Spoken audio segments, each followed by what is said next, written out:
Tudo bom, pessoal? Vamos chegando devagarinho. Eu vou dar só uns 2 minutinhos para o pessoal sendo avisado lá no Instagram para ir entrando.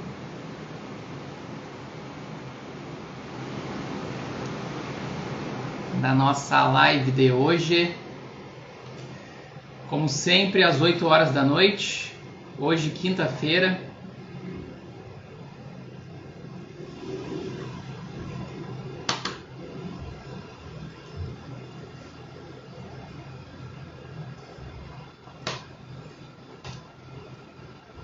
Tem muita coisa para falar hoje.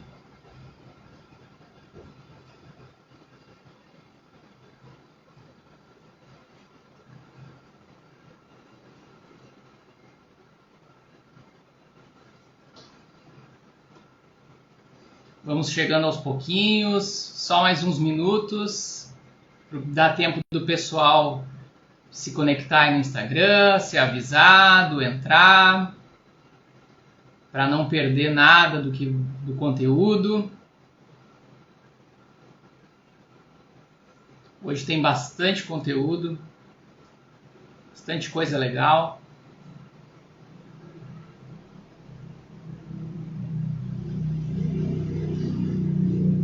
Bastante calor aqui em Porto Alegre.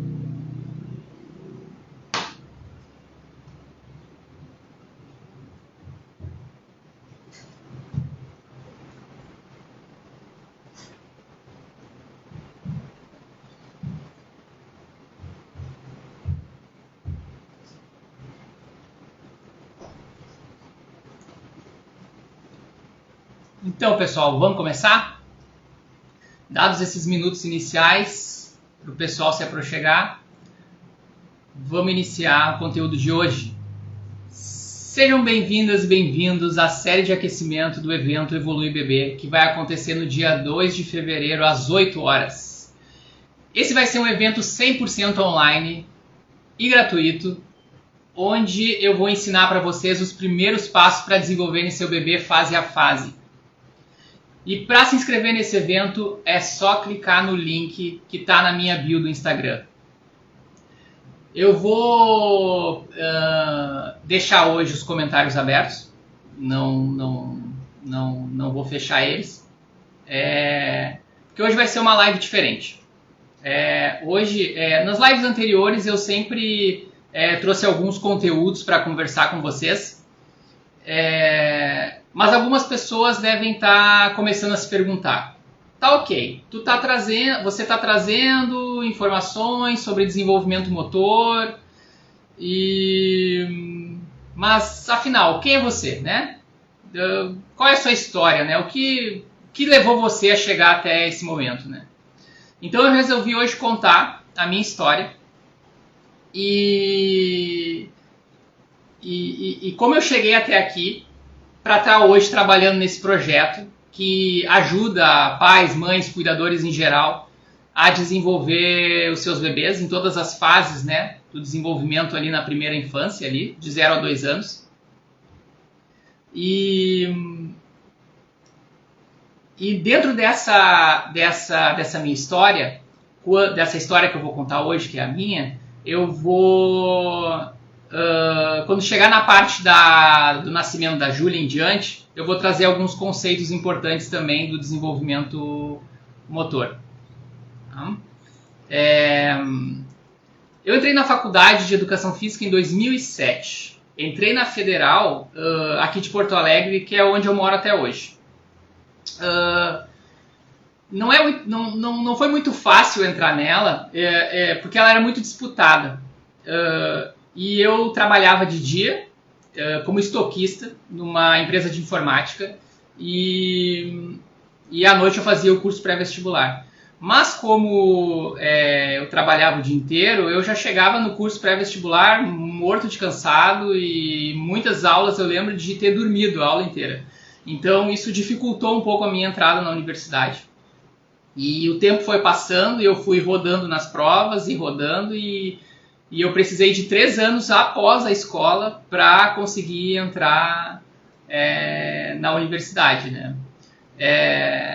eu lembro que já estava rolando aquele sentimento de tô ficando para trás, porque os meus colegas de escola já estavam dentro das suas universidades já estudando, e eu ali estudando as matérias de ensino médio para entrar para conseguir entrar na Universidade Federal. Porque também naquela época meus pais não tinham condições, né, de dar nem para mim e para minha irmã uma universidade pública, uma universidade particular, né, muito caro. Então a nossa opção era ou passar ali ou eu passava ali na Federal ou eu continuava sendo estoquista lá na empresa de informática. Então a educação física sempre foi um curso que eu desejei muito, assim. Eu sempre gostei muito de esportes, meus pais sempre me estimularam muito nas atividades físicas em geral, passar por esportes diferentes, aquilo me atraía, e eu queria muito fazer esse curso, então não ia desistir tão fácil de entrar lá. Mas o tempo passava, né, e as dúvidas iam aparecendo e o medo também, né. Então, quando eu entrei, 3 anos depois de sair da escola, foi aquela festa, né? Aquela festa. Mas eu entrei com uma gana de estudar, uma gana, que eu lembro que os meus colegas que entraram comigo no curso não tinham. Porque eu já tinha 21 anos, já com aquele sentimento de que estou atrasado. E os meus colegas que tinham ali 18, 19 anos, né? Alguns anos a menos que eu, mas que tinham recém saído do colégio, estavam naquele clima de festa, né? Vamos fazer festa, agora é só festa.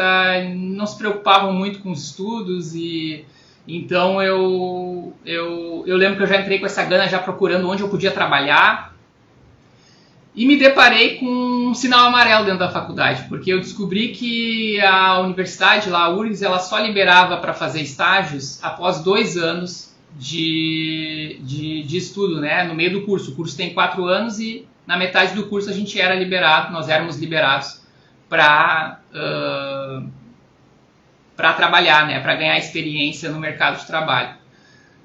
Mas também eu fui atrás, não me contentei e descobri que dentro da universidade haviam projetos que atendiam a comunidade de fora, que utilizavam os estudantes, sempre acompanhados pelos professores, para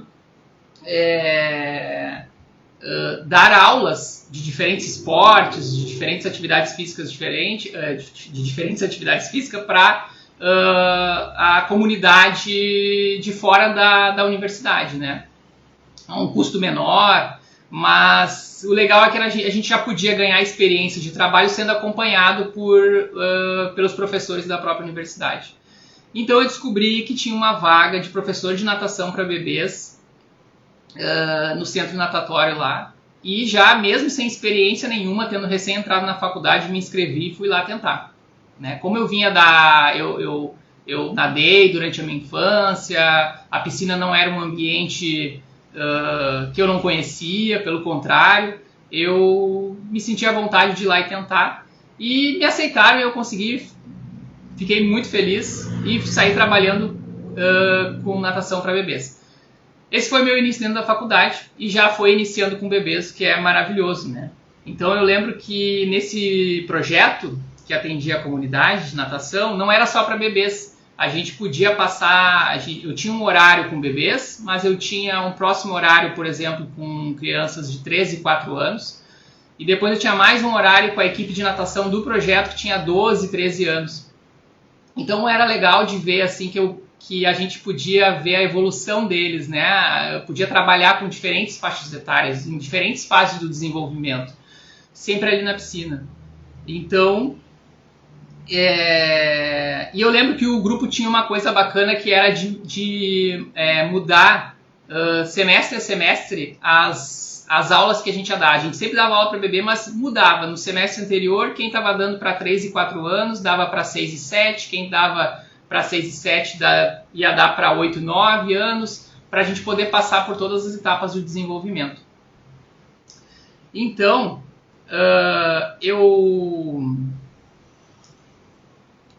Então lá foi uma escola sensacional, minha chefe era maravilhosa, meus colegas de trabalho eram maravilhosos, aprendi muitas coisas lá. E lá dentro eu cruzei a linha dos 2 anos, né, que eu havia falado antes, né, a faculdade só permitia trabalhar e ganhar experiência profissional depois dos 2 anos, fora da universidade, né. Então eu cruzei essa linha dos 2 anos já lá dentro. E quando eu cruzei essa linha eu já tinha uma formação e um jeito para dar aula já um pouco pronto, assim, né, digamos assim. Eu já não tinha aquela inexperiência ou medo de fazer, de falar. Eu já fui para fora da universidade já para cima com tudo, né. E eu lembro que um dos trabalhos bem interessantes que eu fiz fora da faculdade foi dando aulas de futsal para crianças de 6 e 7 anos de um colégio estadual aqui de Porto Alegre. E foi muito desafiador esse trabalho, porque é engraçado, porque o ambiente da piscina, ele é um ambiente que acaba segurando, retendo um pouco mais as crianças, né? É um ambiente que, se a criança bobear, ela afunda ali e tem que estar ligada, né? Então, e também raia, a parede da piscina, tudo segura naquele ambiente. Agora, quando tu vai para um ginásio, para um pátio de escola, é um ambiente muito mais aberto e os bebês e as crianças, assim, enquanto eu estava olhando um aqui pedindo para um me ouvir, o outro estava lá tentando entrar numa lixeira da escola, enquanto o outro estava lá tentando pular o muro. Então foi um trabalho bem desafiador, mas que com o tempo eu consegui atrair a atenção deles e consegui fazer com que eles me ouvissem, e lá aprendemos a jogar futsal, sim, lá com 6, 7 anos foi bem, demorou um pouco, mas deu certo. Então, a partir dali, os anos foram passando e eu fui... Deixa eu tomar uma água aqui que a garganta secou.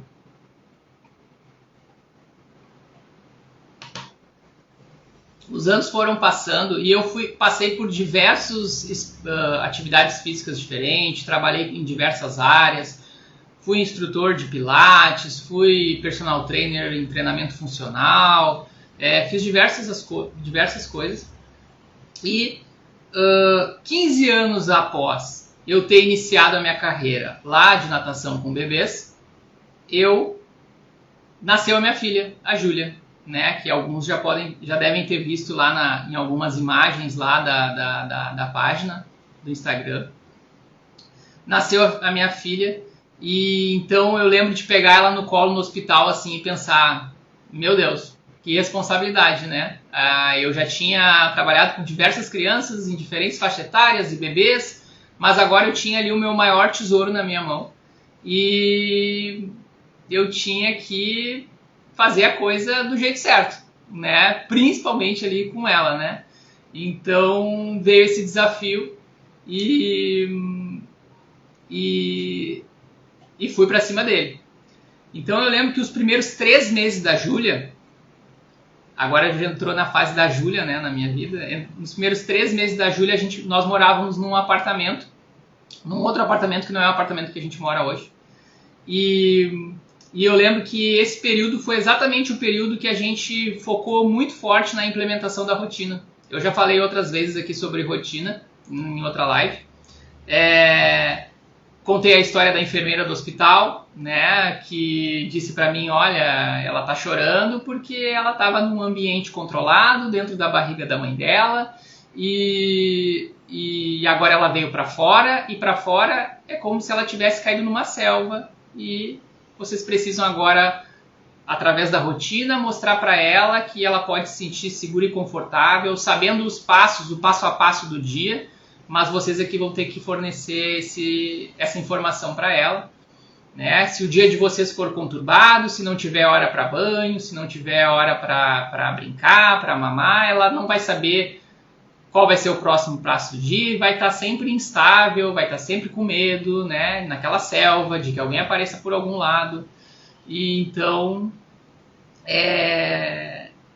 a gente já foi trabalhando nesses primeiros 3 meses dela a rotina e foi encaixou muito bem isso. Ela deu para perceber direitinho ela com 2 meses, com 3 meses, se acalmando, entrando numa linha igual de sono, né? Acordava de madrugada também nesses primeiros 3 meses, porque é normal. Também já falei aqui antes, né, sobre esse hormônio que induz ao sono, e ele é muito instável nesses primeiros 3 meses da criança, depois ele estabiliza melhor, mas a gente conseguiu trabalhar a rotina bem, né, nesse período. Outra coisa que a gente trabalhou bem nesse período foi a questão do tummy time, né? Para quem não conhece, tummy time é um termo em inglês que significa a hora de você colocar o bebê de barriga para baixo, né? Então, o quanto é importante em alguns momentos do dia o bebê ser colocado de barriga para baixo. E eu vejo ainda até hoje que muitos pais, mães, cuidadores não conhecem, né, o tummy time e tem medo de machucar os seus bebês e acabam num ímpeto de proteger, de super proteger, não colocar nessa posição, ou colocar mais tarde. Ele é muito novinho, vou colocar mais tarde. Não, o tummy time é uma prática que deve ser feita desde o nascimento, né? Porque ali o bebê vai ter muitos benefícios motores, ele vai ter uma aprendizagem motora muito melhor, ele vai fortalecer musculaturas que ele vai usar depois para ficar sentado, para engatinhar. E quanto mais ele experienciar esses movimentos, melhor ele vai ficar quando a janela de oportunidade chegar para essas habilidades. E mais na frente eu vou falar melhor sobre as janelas de oportunidades. Então, eu lembro que outra coisa que fizemos bastante com a Júlia nesses primeiros 3 meses no apartamento anterior foi a questão de já trabalhar ela sentada, né? Então, como os bebês, por exemplo, nos primeiros meses, tem reflexos primários nos bebês. Então, um dos reflexos é o reflexo palmar, né? Então, quando a gente pressiona com a ponta do dedo aqui, ó, na palma da mão de um bebê dessa idade, ele fecha a mão. Não porque às vezes os pais e as mães falam, né? Olha só que carinhosinho, pegou minha mão. Na verdade, nesse momento não é por carinho, na verdade é por reflexo, né? Depois vai ser por carinho, fiquem tranquilas, mas nesse momento é por reflexo, né? Então eu aproveitava esse reflexo da Júlia, né? E fazia ela pegar na minha mão, sentava na cama, minha esposa também, sentava ela na cama, brincávamos de índiozinhos, de dançar de um lado para o outro, ela sempre agarrando meus dedos, né? 1, 2, 3 índiozinhos, e balançava o bote, para ela já ir acostumando a ativar musculaturas que ela ia usar depois para conseguir ficar sentada. Então vocês veem assim que não ficar sentado é lá com 5, 6 meses, mas tu já provocar, tu estimular, né, sempre com carinho, sem nada forçado, né, vale a pena, porque a gente vai ver o resultado depois, né? Então, tanto o tummy time quanto essa posição sentada que eu falei para vocês, não tem assim mas às vezes as pessoas me perguntam, né, mas quanto tempo eu fico nessa posição por dia, né, como se fosse uma planilha do Excel. Não é uma planilha do Excel. Nós fazemos o tempo que o bebê suportar. Eu já vi bebê que com a mesma idade suportava mais tempo e o outro com a mesma idade suportava menos tempo. Então é assim, deu uma rançadinha, viu que não está gostando mais, tira da posição. Daqui a pouco a gente vai tentar de novo, vai voltar com a posição. Mas o importante é passar pela posição. É muito importante que se oportunize experienciar essas posições, né? Então ali a gente foi para outro apartamento, fechou os 3 meses da Júlia ali naquele apartamento e a gente teve que se mudar. Então foi uma loucura a mudança para um outro apartamento com uma bebê pequena ali, né? Mas fizemos a mudança e lá no outro... esqueci de contar. Nesses primeiros 3 meses a Júlia dormia dentro do carrinho dela, do lado da cama, do lado da nossa cama, dentro do carrinho dela. Mas quando a gente passou para esse outro apartamento, a gente já montou o berço dela lá no quartinho que é dela. E já, como ela já passamos pela rotina bem feitinha nesses 3 meses, a gente já provou assim, vamos fazer um teste, vamos já colocar ela no quarto dela lá e ver como é que fica, porque ela já não acordava mais no meio da noite, ela já estava dormindo um sono das 10 às 5 da manhã, ela acordava às 5 da manhã, dormia às 10 da noite e acordava às 5 da manhã. E então a gente fez o teste e deu certo. Então a partir dos 3 meses a Júlia já estava dormindo no quarto dela, na cama dela, praticamente a noite toda, né? Ela acordava assim, mas nós também somos de acordar cedo, então beleza, estava bem encaixado dentro da nossa rotina, estava tudo indo bem. Né? E aí no quarto, nesse segundo trimestre, né? Nesse apartamento novo, né? Veio o quarto, eu vou falar agora sobre o quarto, quinto e o sexto mês da Júlia. Né?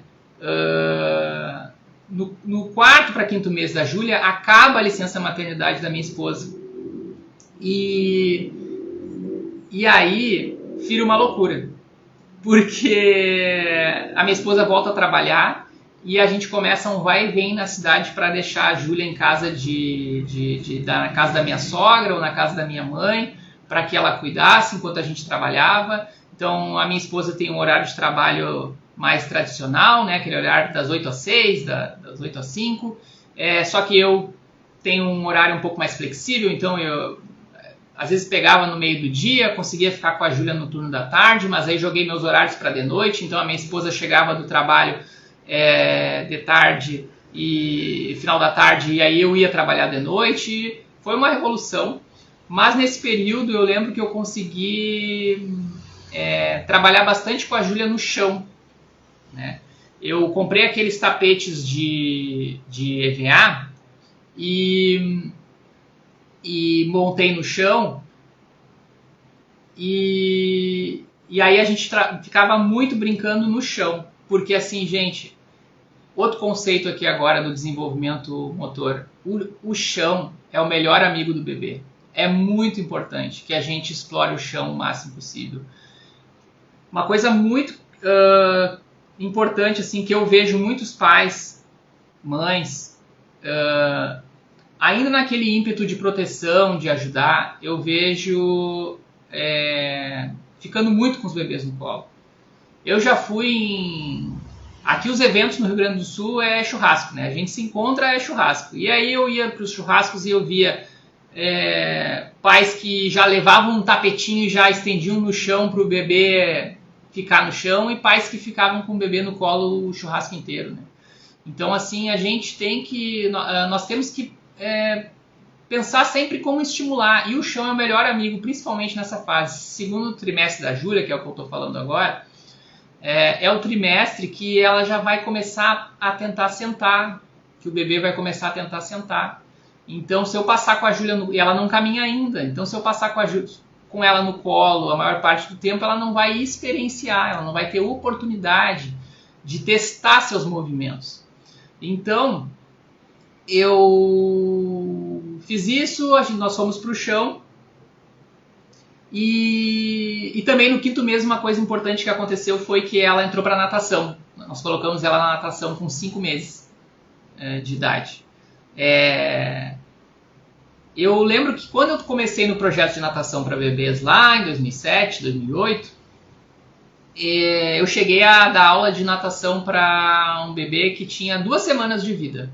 Porque lá a minha chefe, ela matava essa história no peito. Não, pode vir logo que nasce, tranquilo, a gente cuida aqui, não tem problema nenhum. Entra com a mãe, né, no início, depois passa para o professor quando se adaptar. Mas nas escolas, normalmente, fora da universidade, tudo pede que comece com o bebê a partir dos 6 meses de idade. Né? Mas aí eu consegui convencer lá o dono da natação, ela tá bem e tal, não sei o que, posso um pouquinho antes, e ele deixou eu chegar com ela lá com 5 meses de idade. E ela começou a natação, que ajudou muito no desenvolvimento dela também, né, nessa parte de água. Mas enfim, voltando lá para o chão, eu lembro que o que eu fazia com ela bastante nesse segundo trimestre dela era provocar ela colocando brinquedos um pouco longe do alcance dela, né? Então ela ficava no chão, no início mais de tummy time, porque não sabia sentar, e provocava ela a tentar alcançar aquele brinquedo, erguia o brinquedo para ela erguer a cabeça e ganhar essa força nas costas, e ela foi também ganhando mais força para conseguir sentar, e ela sentava, eu também colocava brinquedos um pouco mais longe dela para ela tentar alcançar sentada e fortalecer os músculos do tronco. E assim, com 5, 6 meses ali, ela já 6 meses, ela já sentava sozinha. Eu lembro que, né, a natação ajudou muito, né, que eu falei ali anteriormente, mas eu lembro que eu tinha amigos também, eu vou sempre falando as coisas que eu via também fora, né, com o meu grupo de amigos ou de conhecidos. Amigos falavam, aqui no sul, no inverno é muito frio, no verão é muito calor, né, então amigos diziam assim, mas eu vou esperar esquentar mais um pouco para levar o meu filho na natação. Que legal, a Júlia está fazendo natação, eu vou esperar, quando esquentar um pouco mais a gente vai levar. E eu pensava assim, né, essa é uma desculpa que nós aqui no sul damos, como adulto também damos para nós fazermos atividade, né? A gente está sempre assim, tá muito frio, não vou sair para correr na rua, depois que esquentar um pouco mais eu vou sair. E aí quando tá quente, que nem hoje, assim, 40 graus em Porto Alegre, aí as pessoas, tá muito quente, eu vou esperar, não tá tão frio assim. Então a pessoa ia fazer atividade física 6 meses durante o ano, na primavera, no outono, e nas outras vira um sedentário, né? Então esses hábitos a gente tenta mudar já a partir de como a gente vai estimular nossos filhos, né? É o que eu penso, né? Então, com 5 meses, no inverno aqui do sul, que é rigoroso, as piscinas são térmicas, são aquecidas, eu levava lá. Eu lembro que algumas pessoas falavam, mas tão novinha assim, pegando esse frio. Eu dizia para as pessoas, calma, a piscina é mais quente do que a sua casa aqui, com certeza, porque lá é tudo aquecido. E a Júlia já foi se acostumando a se desenvolver também, não importa se é frio, se é calor, né? Tudo isso ajuda o bebê, porque tem fases que passam no desenvolvimento, a gente aprende coisas depois de passar a fase para aquela aprendizagem, só que aprende com um pouco mais de dificuldade. É que nem o exemplo que eu dou, né? Nós conseguimos aprender a jogar futebol, vou usar o exemplo da natação. Eu consigo aprender a nadar com 30 anos de idade? Consigo, mas eu não vou aprender com mais dificuldade do que se eu nadasse lá com 3, 4, 5 anos, como bebê, que nem a Júlia? Sim, porque a janela dessa aprendizagem motora está aberta ali quando é novinho, né? Novinha. Então, aprender ali é muito mais fácil. Que nem inglês, né? Se vamos falar de línguas, né? A janela do inglês, ela se abre com 18 meses. Então, se você proporcionar isso pro seu bebê, pro seu filho, vai ser muito mais fácil do que adulto tentar aprender inglês. Vai aprender? Vai aprender, mas com muito mais dificuldade. Então, eu lembro que no final desse segundo trimestre da Júlia, eu via que eu segurava ela nas mãozinhas, ela sentadinha, e ela já forçava os joelhos, a extensão dos joelhos para ficar em pé. E eu todo feliz, né, pra minha esposa, né, olha só, a Júlia tá ficando sentada, já tá querendo ficar em pé, olha que legal e tal. E levei ela numa consulta da pediatra e falei orgulhoso pra pediatra, olha só, ela já tem a força nas pernas, já tá querendo ficar em pé. E a pediatra ligou o sinal amarelo, cortou meu clima, falou pra mim, olha, legal, só que assim, é importante que ela engatinhe, né? É importante que ela engatinhe porque isso vai ajudar ela a desenvolver, fortalecer musculaturas que vão ser essenciais para ela no futuro, né? Então, e aí eu disse para a pediatra, tá, mas eu pensando, né? Eu já estou fazendo de tudo por ela, né? O que eu posso fazer para evitar isso, né? Daí a pediatra voltou na história do chão, né? Deixa mais no chão, já deixa no chão, já deixa. Então, mais chão. Eu lembro que ela falou pra mim bem assim, chão, chão, chão, Thiago. Chão pra essa menina. Agora é a hora de chão. Ela tem que dar um jeito dela de se deslocar de um lado pro outro. né? Se tu der a mão, obviamente ela vai querer ficar em pé, porque ela já tem a força para ficar em pé segurando nas tuas mãos. E em pé é muito mais agradável, porque ela tem uma visão muito melhor de tudo que está acontecendo. Ela tem uma visão superior, né? Em cima a gente consegue ver melhor do que com o rosto perto do chão. Então, deixa essa menina no chão e deixa ela trabalhar. Então, eu fiz isso. E o próximo trimestre dela, que é o 7º, 8º e 9º mês de vida dela, foi assim. Chão, chão, e mais ainda eu puxei ela nessa questão de colocar os brinquedinhos longe dela, deixar mais afastado, para que ela encontrasse a forma dela de pegar. Eu lembro que ela engatinhava assim, até quando ela começou a engatinhar, ela começou de um jeito diferente, ela ia direitinho com uma perna, assim, o joelho à frente, mas a outra ela passava por fora com o pé aberto, né? Ia com o joelho e a outra passava por fora. É o jeito que ela encontrou, não tem problema. Depois, com o tempo, deixava ela livre. Depois, com o tempo, ela foi ajeitando a engatinhada dela e para aquela engatinhada padrão, né? Mas eu lembro que a pediatra, inclusive, falou que o engatinhar, os bebês ganham um fortalecimento diferente nos punhos aqui, importante nos punhos, que interfere inclusive na escrita, que é uma habilidade motora que vai vir mais além, mais na frente, né? Então, passar por essa fase do engatinhar vai desenvolver essa habilidade ali, essa musculatura dos punhos, para quando chegar na janela de oportunidade de desenhar, de escrever, já vai estar com essa base da musculatura trabalhada, né? Então, em seguida, com esses estímulos, ela já alcançou o sofá sozinha, e do sofá ela mesma se erguia e ficava em pé com o apoio do sofá ou de uma cadeira.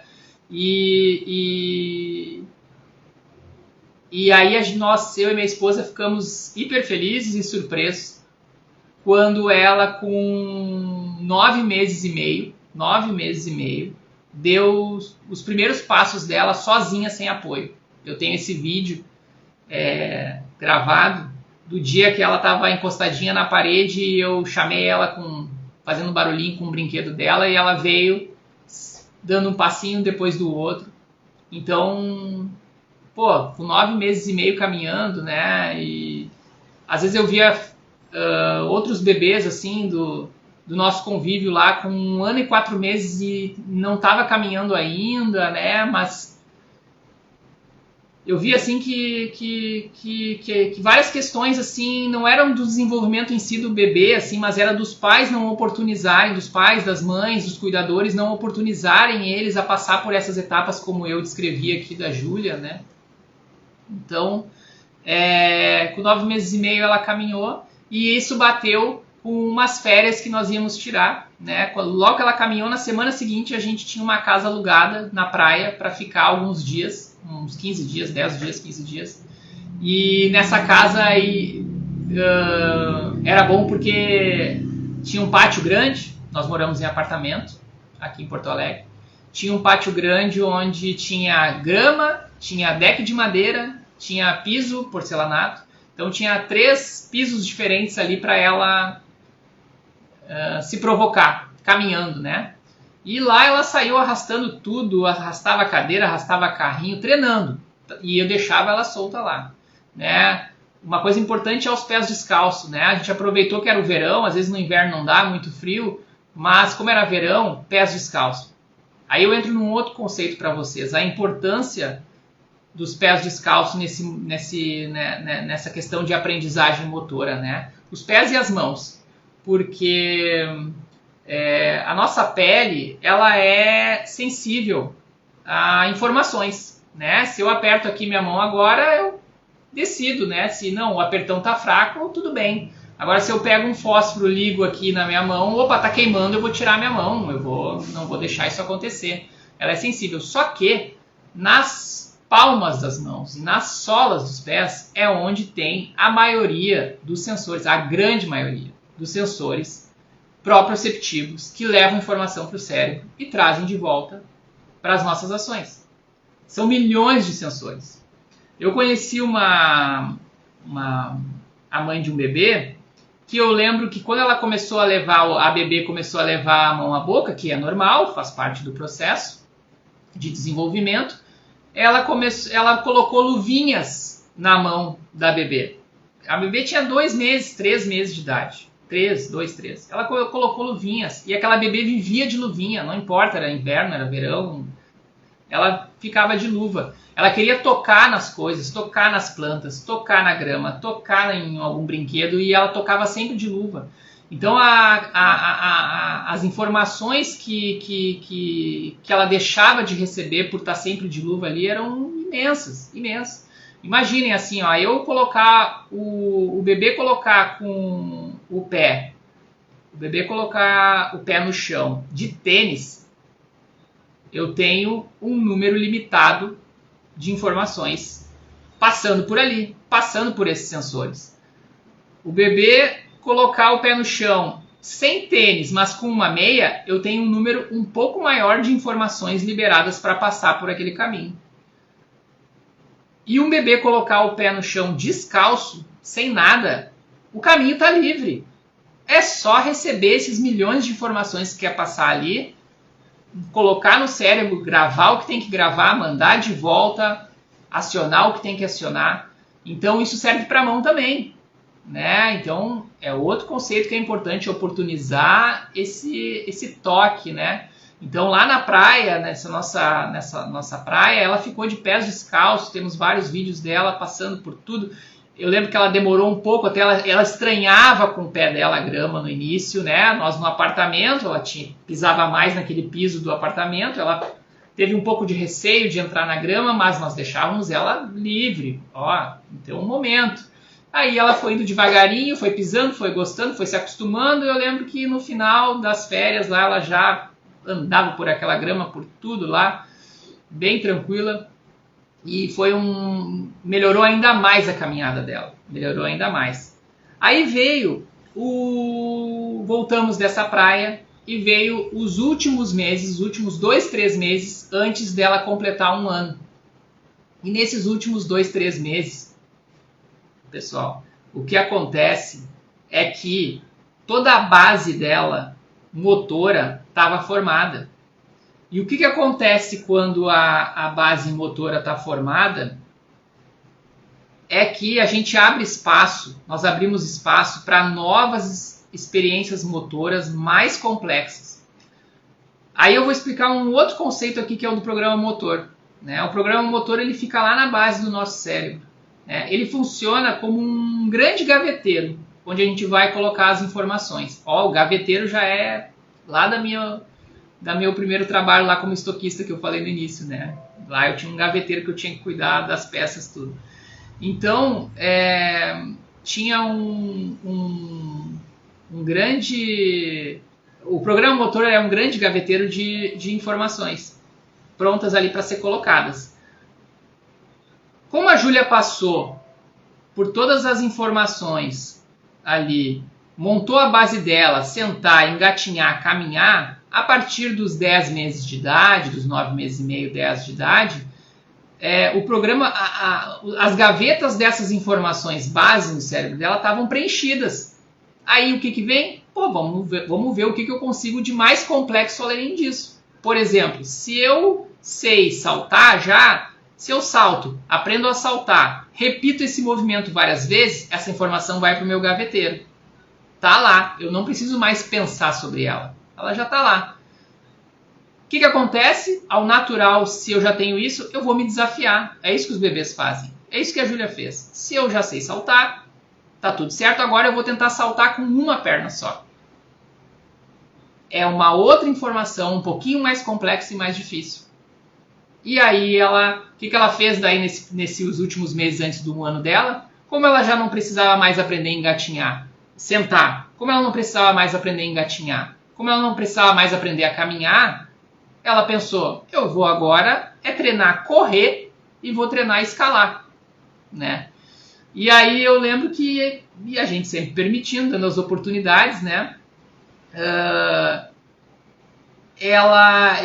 na festa de 1 aninho dela, tinha uma pracinha ao lado do salão de festas, eu estava sentado no banco dessa pracinha e olhando ela brincar, e ela me viu e veio correndo e escalou o banco, e eu deixei ela escalar. Não, às vezes a gente tem aquele ímpeto, né? Vou ajudar aqui a subir no banco. Não, olha, eu sempre deixo. Se ela não está chorando, se ela não está resmungando, deixem seus bebês experimentarem as coisas. E aí ela escalou, se esforçou, escalou, sentou do meu lado. Eu tenho essa foto, ela sentou do meu lado para me copiar, ficar sentada como eu estava. Né? Eu disse assim, olha só, né?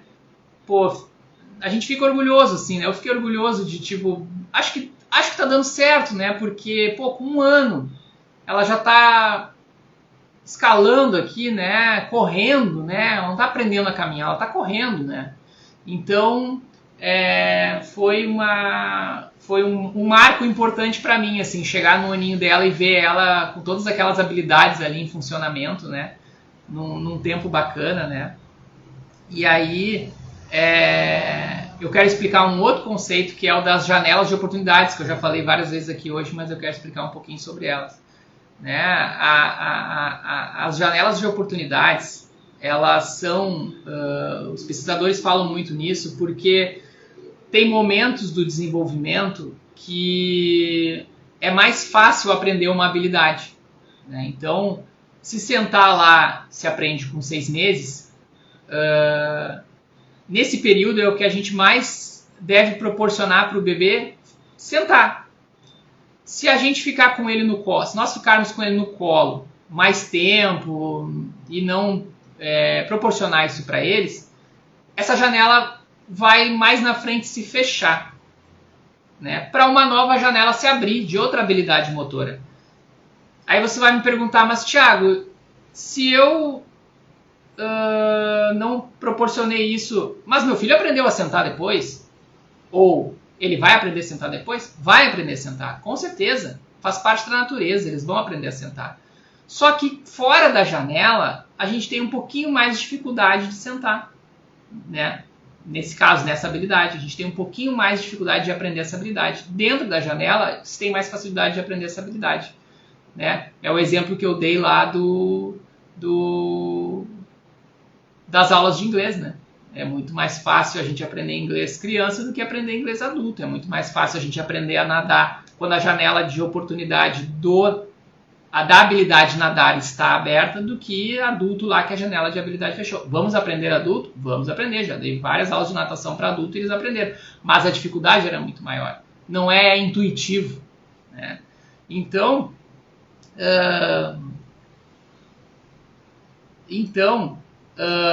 depois do primeiro ano dela veio o início da escolinha.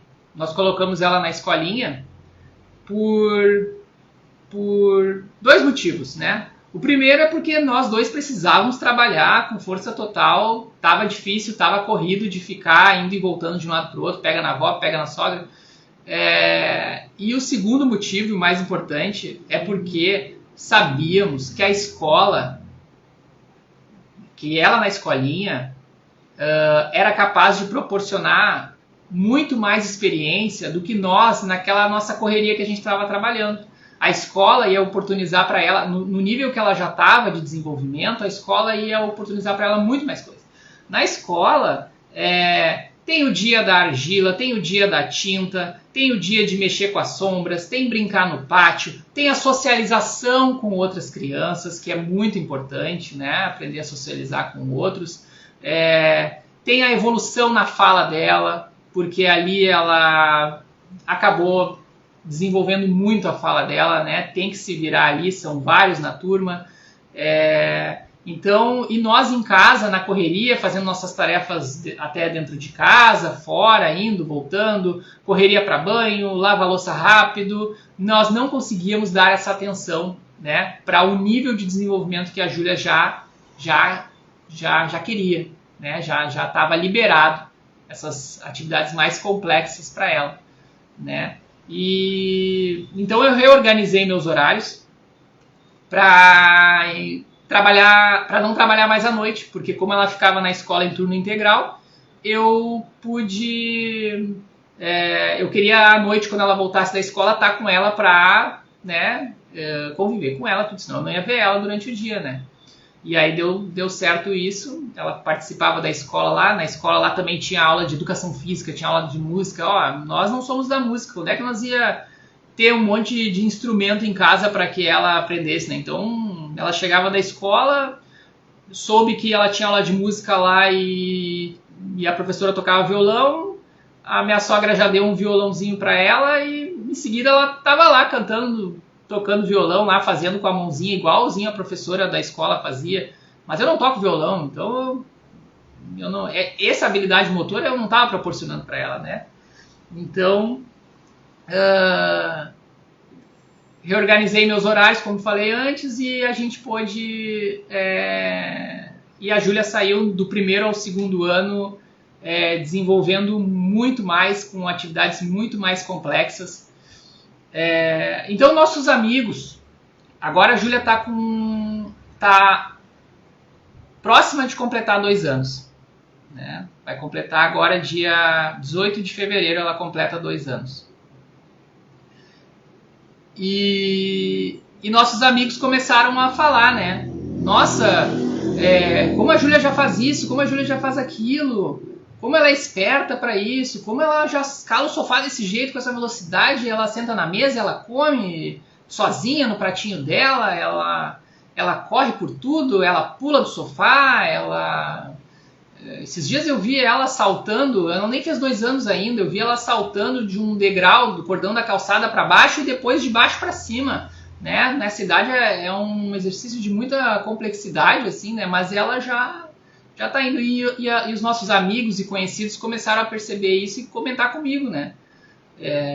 Nossa, mas como ela tá avançada e tal, e eu falava para eles o que eu fazia, né? Olha, é que eu sou da educação física, né? Eu trabalhei com isso, então nós podemos proporcionar para ela esses estímulos ali nas fases, nos marcos motores em que ela estava passando, né? A gente pôde proporcionar para ela e aí essas pessoas começaram a me cobrar, né? Por que tu não... eu nem sabia que isso podia ser feito. Nossa, o nosso primeiro filho, a gente nem fez nada disso, né? Ou nem sabia que isso podia ser feito. Eu nem sabia que o bebê podia ficar de barriga para baixo logo que nasce. Então eram coisas que para mim foi tranquilo fazer com a Júlia, mas que eu via que outros pais não tinham esse conhecimento, né? Não tinham acesso a esse conhecimento, né? Então eles me cobravam, por que tu não faz alguma coisa para outros pais, né, poderem ter acesso a essas informações, né, e poderem fazer com seus filhos isso que tu pôde fazer com a Júlia, assim, né? Então fizemos, né? Então essa página que está acontecendo agora, né, essas redes sociais aí que nós estamos montando e trabalhando em cima delas, é para trazer, né, para os pais, para as mães, para os cuidadores em geral, essas informações para ajudarem seus bebês a desenvolver fase a fase, né? Todas as fases deles, que são importantes, mas a gente fez além disso. Nos últimos 6 meses, nós produzimos um material que vai ser apresentado no evento Evolui Bebê, que é o dia 2 de fevereiro às 8 horas, que foi formulado com muito carinho, para ajudar e facilitar a vida dos pais, para que mais bebês tenham oportunidades de desenvolvimento parecidas com as que a Júlia teve. Então, eu contei a minha história aqui hoje, a minha história e juntamente a história da Júlia, né, o passo a passo ali com a Júlia, para vocês saberem quem eu sou, de onde eu vim e como a Júlia chegou nesse ponto que ela chegou hoje, o que foi feito para que ela tivesse esse desenvolvimento que ela tem hoje, que é muito bom, muito agradável de ver. Então, pessoal, é essa a live de hoje. Desculpa estender muito na minha história e vou deixar vocês à vontade aí para fazer algum comentário ou fazer alguma pergunta, alguma dúvida para mim. Minha garganta secou. Se alguém tem alguma dúvida também, inclusive dos conteúdos que eu passei aqui, né, do chão, das janelas de oportunidades, do programa motor, das fases, dos marcos motores. Fiquem à vontade para perguntar. A Júlia está com 23 meses. 23 meses. Ela vai fazer 2 anos agora em fevereiro. Ah, legal, Priscila, legal. Não, olha, a gente está preparando, nós estamos preparando um material muito legal para o dia 2. Vai estar saindo um material no capricho aí. São meses de produção para apresentar esse material aí, que eu tenho certeza que vai ajudar aí muitos pais, muitas mães, muitos cuidadores aí, muitos avós, para ajudarem esses bebês aí a se desenvolverem bem, com saúde.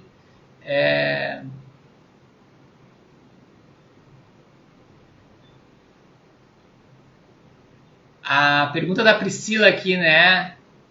Tu falaste sobre o uso do andador, já ouvi prós e contras, aí tenho dúvidas sobre isso. Então, a minha opinião é que o andador não deve ser usado. Não deve ser usado. Porque o andador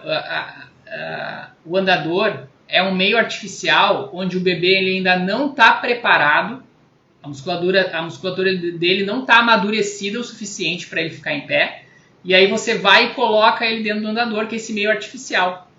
Então, por exemplo, ele aprende ali no andador a andar numa velocidade que ele ainda não é capaz de sozinho andar. Isso se torna perigoso, inclusive para acidentes, né? Porque toda a parte de desenvolvimento do bebê, toda a parte do desenvolvimento serve para que ele experimente, inclusive, errar. Errar é importante. No momento que vai engatinhar e a mão não encaixa direito no chão e dá uma tombada, faz parte. Isso é uma informação nova que vem para o cérebro. E aí tu vai lá e melhora ela, melhora aquela habilidade e encaixa a mão do jeito certo. Eu tenho um vídeo, inclusive, que a primeira vez que a Júlia está escalando o sofá, com a perninha assim para subir nele, e eu pego e tô filmando, e eu vejo que ela vai tombar, ela não vai conseguir, e a câmera treme até, porque me deu vontade de pegar ela, e eu não peguei, e ela cai com a fraldinha no chão, não se machuca, mas ela deu para ver direitinho que ela vai informação pro cérebro dela, ela melhora um pouquinho mais aquela perna dela que subiu pouco, e aí sobe, e a partir daquele dia ela nunca mais errou a subir no sofá. A gente podia estar longe, as pessoas até falavam assim: nossa, olha lá, ela tá subindo no sofá, cuidado. Calma, que ela já sabe, tá tudo bem, ela sabe subir, ela sabe descer, fica tranquilo. E a questão do andador é isso, né? A gente, além de ter esses perigos da velocidade que eu falei, o bebê, já está provado cientificamente que o bebê acaba caminhando, demora mais ainda para aprender a caminhar. Por quê? Porque ele não está experienciando esses erros e acertos que o fazem aprender a caminhar. Aquilo ali, tu não tem erro, né? Tu não cai. Então, ele já está correndo e não obteve no programa motor dele o erro de cair, que faz parte para que ele melhore a postura dele para caminhar. Então, eu não recomendo o andador de jeito nenhum, sem andador. Tem que deixar eles experienciarem os movimentos, errar, acertar, colocar na caixinha do programa motor lá, colocar no gaveteiro a informação, que depois fica nota 10. Respondi a tua pergunta, Priscila? Muito boa essa pergunta, é uma dúvida de muitos pais, mães. Antigamente se usava muito andador. Valeu pela parceria. Legal, SMC Holanda. Obrigado. Tem muita coisa que pode ser feita para os bebês, muita coisa. E uma coisa que me fez, que me estimulou a isso foi, além do que eu contei dos pais falarem para mim sobre a Júlia, foi de ver, né, no meu dia a dia e ter que me segurar, né? Eu ia nos encontros aqui e tinha que me segurar, porque eu não sou pai da criança, não tinha intimidade, né? Nossa, tá ali, solta esse bebê no chão, deixa ele brincar no chão, deixa ele, tira essa luva dela, deixa ela tocar na plantinha, deixa ele tocar na grama, né? Deixa ele arriscar, deixa ele tentar.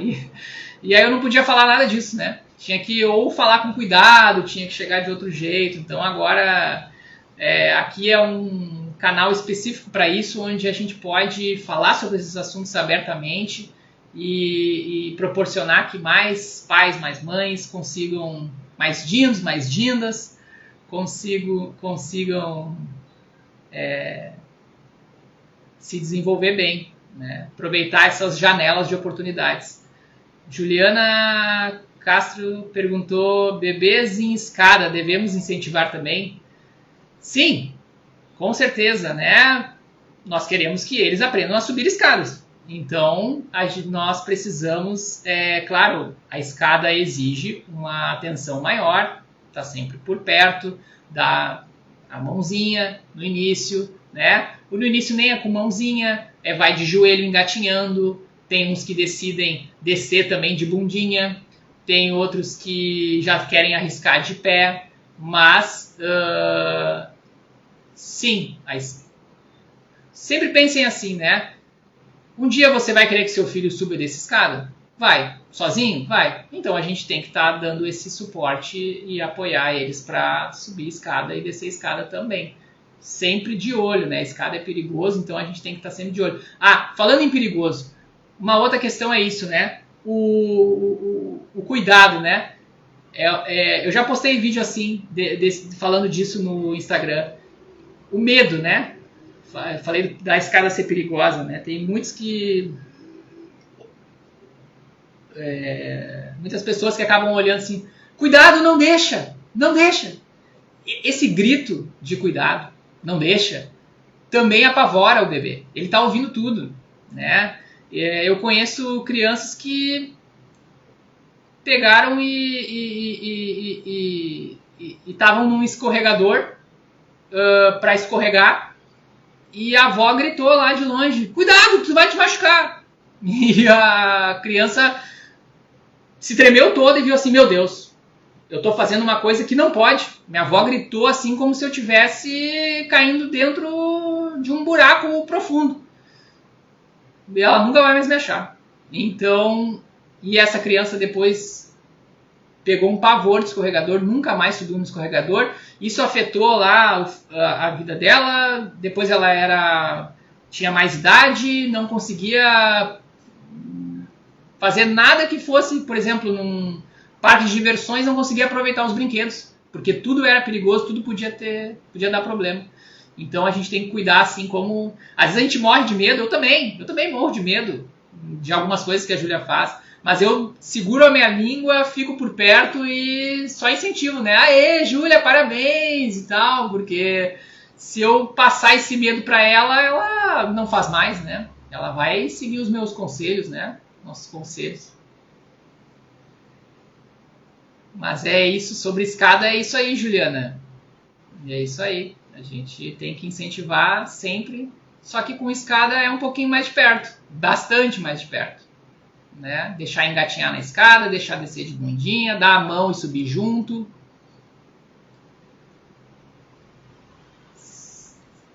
Alguém tem mais alguma dúvida? Se não lembrar de nenhuma dúvida agora, também é só postar lá no Instagram, nos comentários de algum post, ou pode ser também no direct, no privado. Eu ou alguém da minha equipe vai estar sempre pronto para receber vocês. Tá certo? Então, pessoal, essa foi a live de hoje. Muito bom. Obrigado pela presença de vocês. Obrigado pela paciência em ouvir a nossa história. E a gente se vê na próxima live, que vai ser domingo às 20 horas. E não se esqueçam de se inscrever no evento Evolui Bebê, que vai acontecer no dia 2 de fevereiro, às 20 horas. O evento 100% online gratuito, onde a gente vai apresentar esse material que a gente está trabalhando com muito carinho para mostrar para vocês. Um abração, bom resto de semana para vocês, bom final de semana, até domingo às 8 horas. Tchau!